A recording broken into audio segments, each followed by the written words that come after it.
Howdy, folks. This is Dr. Matt Grieshop, Director of the Grimm Family Center for Organic Production and Research at Cal Poly San Luis Obispo, and you're joining us for Organic Chat. Welcome back to Organic Chat. I'm here with Brandon Sanders, our brand new organic farm supervisor. He's been with us about 3 weeks, and we're really excited to have him on board and excited to see the vision and what he brings to the position. Thanks, Matt. Thanks for having me on the podcast, and thanks for hosting me, and I'm glad to be here at Cal Poly. Fantastic. So Brandon, maybe we could start with a kind of a really general question, but when you think about organic agriculture, what are some of the immediate thoughts that follow that in your mind? What does it mean to you?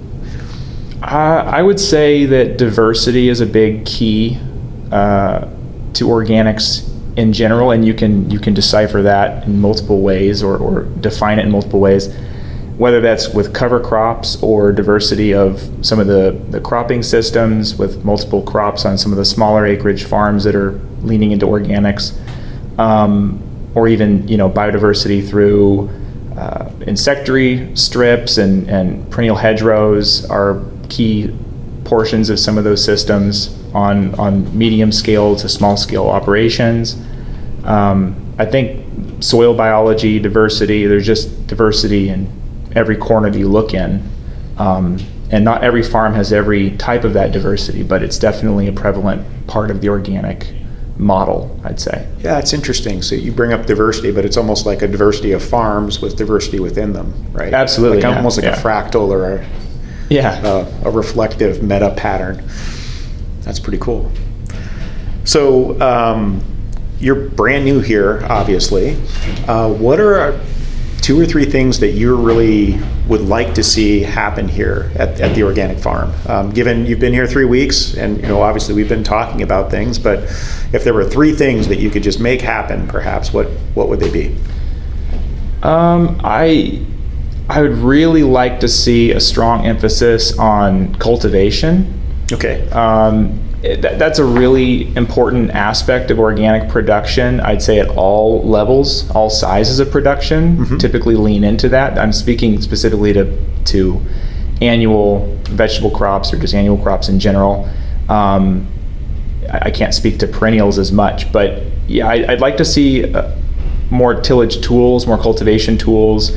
Maybe we can try to be more creative with some of the tools that we do have and be more adaptable. I don't like, we use a lot of toolbars in organics, which if for anyone that doesn't know, it's basically a set of bars that would be mounted onto a tractor, either underneath the middle of the tractor or in the rear, at the back of the tractor, that would do cultivation, typically lighter cultivation, with different tools that are adaptable and changeable. So you would clamp different things on, and it's being someone who loved Legos as a kid, it's something that I really been drawn to, and I've solved a lot of problems, or at least attempted to solve them through different types of cultivation with these adaptable systems that you can set it up in the most perfect way that works for your farm, and you can leave it that way, or you can get creative on a daily basis and make those changes out in the field or in the shop. And it's something that even in 3 weeks I've been doing with some of the crew here and some of the students that we're working with, and I've really enjoyed seeing them problem solve and come up with solutions that I didn't even expect or see. So it's really collaborative in that way. And just for our listeners who may not be as steeped in on the farm terminology, what's the major sort of outcome of that cultivation, or what's it? Oh yeah, sorry. No, it's okay. Yeah. So when we're cultivating, there are multiple benefits. We could be getting, breaking up crusts that might happen from overhead irrigation on the surface of a vegetable bed. We could be getting better air exchange, like gas exchange, by doing that, and oxygenating soil, breaking larger aggregates of soil like clods down into smaller ones for better root penetration. There's lots of stuff, but mainly weed control. That's the main crux of it, is weed control. Trying to be systematically persistent with cultivation. You don't want to do damage by entering a field too much, and obviously this doesn't apply to things that are minimum tillage or low or no till. But if we were getting in with a tractor and just trying to lightly tumble around some soil to get little teeny tiny weeds that have just popped up, or maybe they haven't even shown themselves yet, to just dry out on the surface, that's really the crux of it. Right. Is preventative and restorative weed control. And then that, of course, lets you minimize the amount of time people have to spend out there. Yes, it saves with hose or on their hands and knees. It saves everyone's backs. Yeah, it saves everyone's backs. That's a great way to put it, Brandon. Yep. Excellent. So that was one thing. What are a couple more? Yeah, that was only one thing. That's all right. Oh. It's a big one. Okay, so another thing I'd like to see, I would like to see a really healthy level of, there's that word again, diversity in terms of our cropping system. That's a challenge that I'm putting on myself. That's a charge that I'm giving myself, is to find the right level of diversity, to have the maximum amount of experiences for our students and for myself, to try new things, see different crops at different stages, maybe help with some of the marketing that's currently happening and leveling out the marketing that we're trying to do in terms of availability. We sell at some farmers markets and some wholesale, and we could easily grow one crop on the organic farm, but that doesn't do us a lot of favors. Right. It makes things simple and easy. We could grow one crop over and over and over again at different times, and then once again, it's just not really helping us to learn as much. But I also don't see it as being beneficial if we were to have 100 different crops out there, right, and growing teeny tiny little amounts, because we just need to see whole systems approaches and see efficiency and simplify things to mimic and try to emulate commercial systems the best that we can, so that we're preparing ourselves, preparing the students for what they can expect out in the field if they choose to pursue an agricultural career. So I think we can find that. We have about 5 or 6 acres of production space, like actual arable land that we're tilling and cultivating and growing on, and that's a tricky spot to be in because it's not really well fitted to highly diverse systems or monocultured systems, so we need to find that Goldilocks zone. Right. That sounds like a really good goal. So I'd like to see a shift in the diversity of plantings, maybe more plantings or less plantings more often, less types of crops, but doing them successionally. So maybe we'll grow the same crop 3 times, and then one block over we'll grow a different crop 3 times, something like that. Excellent. And so for number 3. Yeah, okay. Yeah. Sky's the limit.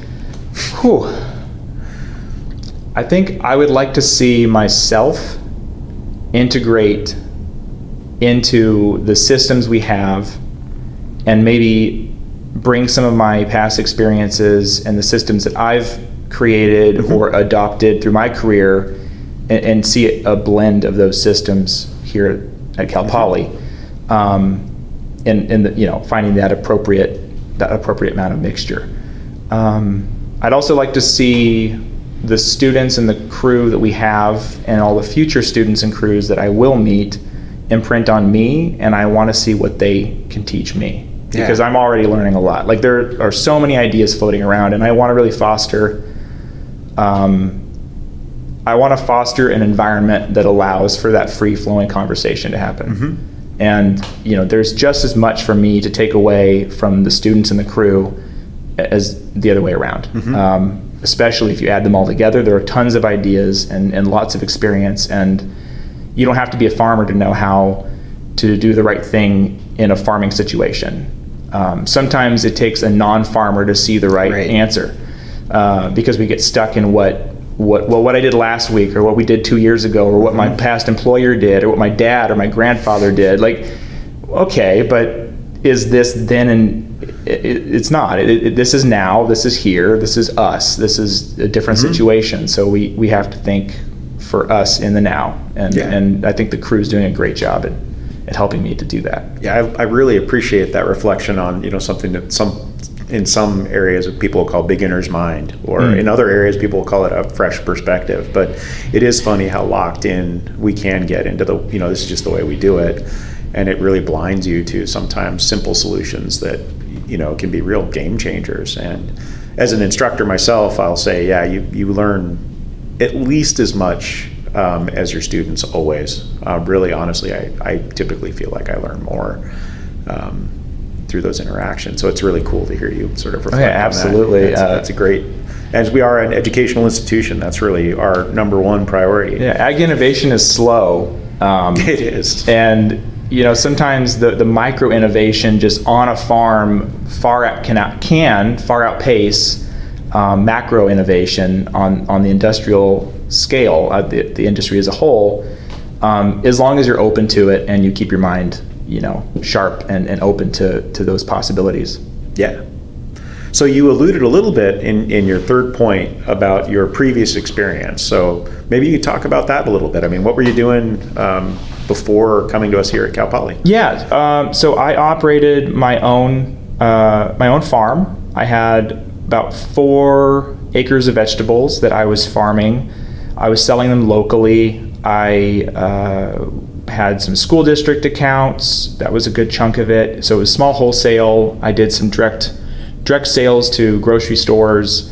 Not a lot of direct marketing. I tried farmers markets and it didn't really fit the model that I was going for in my business. And then I also have some vineyard experience, about 300 acres of vineyard I was managing.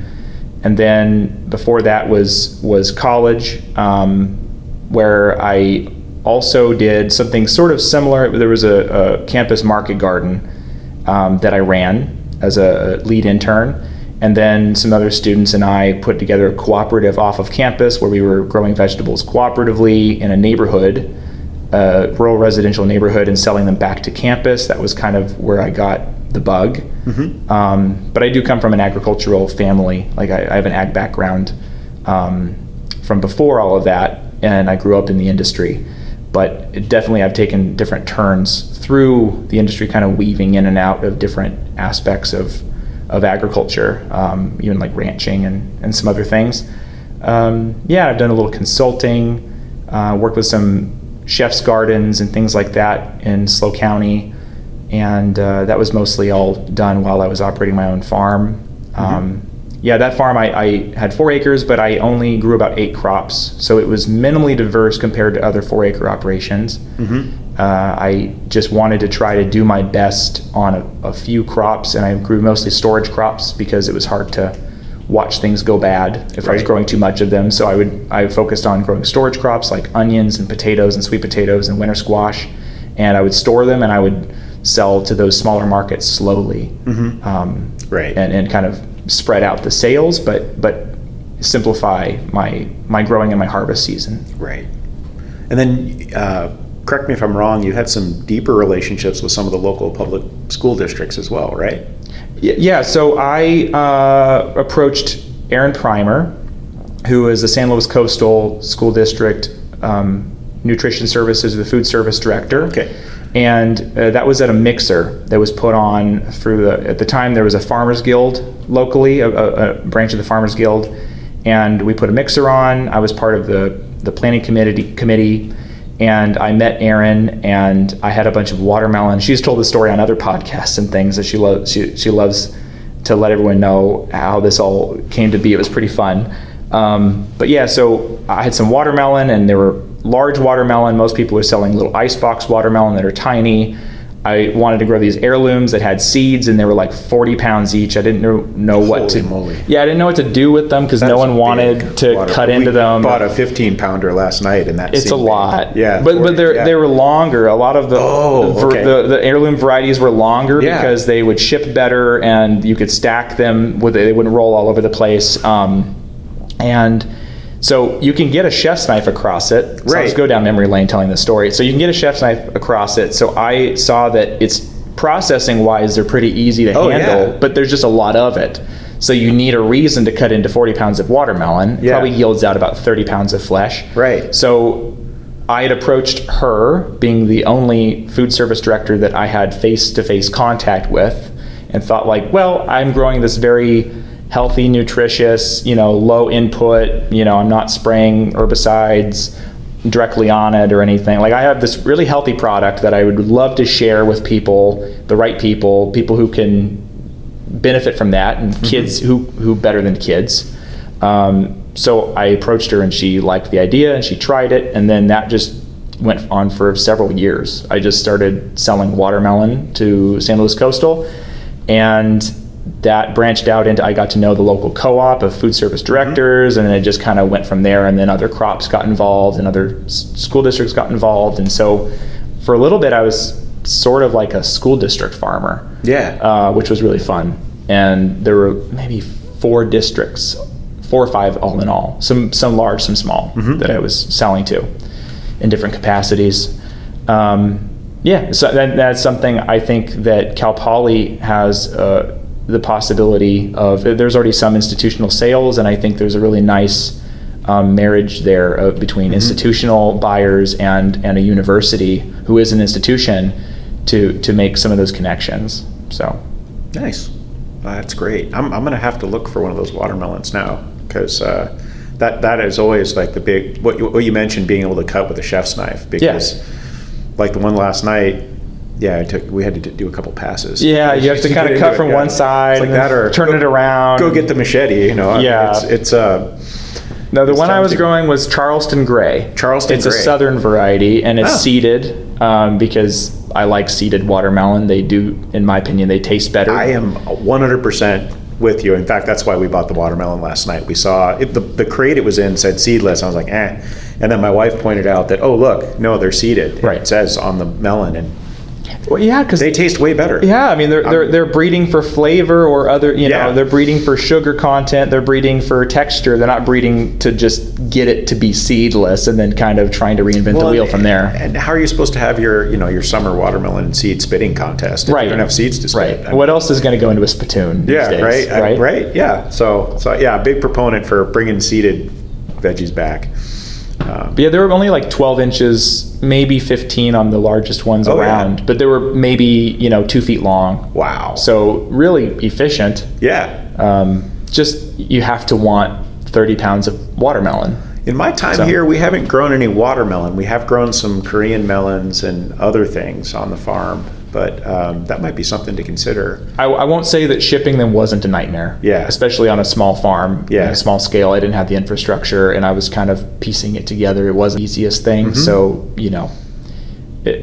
I figured it out, but it wasn't the easiest thing to. Yeah, talking for a little bit here. Yeah. And I figure I have time for maybe one more question, but what advancement or trend in organic ag are you most excited about? So what are some, what's something or some things that you've seen in your exploration of organic, production, marketing, et cetera, that has got you interested? So this answer might be about a decade old, a decade late, but it's still happening.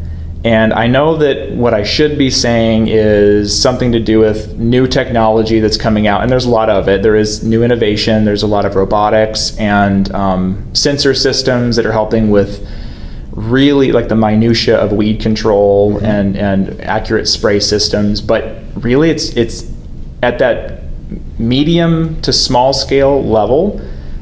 This farm size that sort of maybe 5 acre to 50 acre, there's a lot of return to some of the older technology that's been lost. A lot of, once again, cultivation, which is something I really focus on and enjoy. But there are a lot of tools out there that were invented at a time when weeds existed, but all these newer tools did not. Right. These chemistries, these chemicals that are being able to be used in conventional and organics, they weren't there. We've come a long way with hydraulic, like pumps, and just all of our technology is advanced to allow us to use these other tools, and those didn't always exist. And so organic systems in a lot of ways are returning to, at least some people look at it this way, it's returning to what farming used to be before industrial agriculture. That's one definition that I've heard sort of, it's simplified, but it's been brought up. And I think that these old tools they're being reimagined and they're being repurposed Some are just being straight up refurbished. They're being found on old farms, and people are just getting them working again. Sometimes doing the thing they were designed to do, sometimes something else entirely. Right. There's cultivating tools that, like the Bezarides brothers used to, they kind of were the only manufacturer of things like basket weeders, which are rolling baskets that go on top of the surface and they shallowly just sort of flick small weeds out. That was a Bezarides invention, and now there are just basket weeders everywhere, and manufacturers are making them. And those conversations are coming up not only in the small to mid-scale industry, but also at the larger scale. They're talking about implementing basket weeders, finger weeders, torsion weeders, tine weeders, all these. I know I'm just saying a bunch of different weeders, but but these are things that are being implemented sort of in this delayed, like trying them at these smaller, more desperate scales where we're just grasping for everything we can get our hands on, and showing that there's success in that, and then the larger operations seeing that and saying, you know what, there's no reason why we can't be running those through our field too. And then they're being manufactured, and that only helps everyone, because now their manufacturers are competing and they're innovating even more off of these old ideas and building onto it. And we're flooding the market with this equipment, and it's cheaper and it's more available and it's being serviceable from different outlets and different manufacturers, and it's great. So I think that there's innovation, that it's all new, but it's repurposing something old and borrowing a lot of these ideas. Even the finger weeders are adapted from another Bezarides. They looked very different. They looked more like a big sunflower with these little tiny tines that came like a big solid wheel. Right. It's much more elegant now. The finger weeders that are out there are these little rubber finger tines that kind of spin around. There's a ground drive that makes the rubber finger move faster. Well, silicone move faster. So it's flicking the small weeds out of the weed or the crop row. It's pretty elegant. And it's simple. It's really simple. The moving part is all mechanical. There's nothing hydraulic. There's nothing that's driven by the tractor other than just dragging it through the ground. And they're being used at large, mid, and small scale farms. So I'm pretty excited about that. I've been excited about that for a decade, and it's been going on probably longer than that, but I've been in that realm for about a decade, and it's really exciting, and it ties once again into my love of just getting creative with cultivation. Yeah, no, that's great. So that was a very long-winded answer. No, it was great. It's really great to hear about that, and it's something, you and I have talked about this a little bit, and one of the challenges we face with educating students for larger industry is that we've got 5-6 acres, and so ultimately these students, if they go and work for Cal Organic or Earthbound or Braga or any number of other organic growers out there, they may be managing or involved in the management of 100-acre block of fields. Right. And so the scalar differences are just huge there, and what you can apply at those different scales is different, but ultimately the principles are the same, right? So you mentioned multiple times, like basket, flicking weeds out of the ground, minor soil disturbance. Finger weedings, flicking weeds out of the ground, minor soil disturbance. You could take that to a carbon robotics laser, I guess, which is, frying weeds, but it's minimal disturbance and killing little weeds.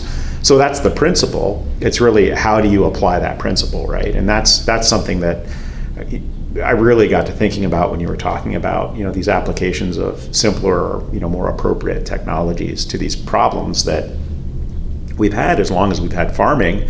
It's just that in such a large swath of farming, we decided to do that at the molecule, right, with glyphosate or 2,4-D or another herbicide, which we just simply don't use in organics. We're limited to physical disruption. That's whether it's, we didn't even get into weed flaming, I guess, but that that's another one, right? Yep. Maybe that's more like the carbon robotics, like low-tech carbon robotics. Yeah. Flaming's been used for a long time in specific crops, and now it's used pretty universally in all crops in the organic sector. Yeah. So it's a great way to do stale seedbed. So, well, we've been talking for a little bit here. I think we've kind of gone to our time limit, but Brandon, thank you so much for taking time out of your very busy day to do this. It's always a pleasure to chat with you, and this was just a really great time, and maybe we'll do it again, and a little bit, and we can reflect on, what's happened in the meantime. I'll have a report. Yeah, I'll have a report back. all right. Yeah, thank you so much. Okay, you bet. Really appreciate it. Thanks for listening to Organic Chat. This podcast is recorded on the Cal Poly campus. Production provided by our production engineer, Mary Nascimento.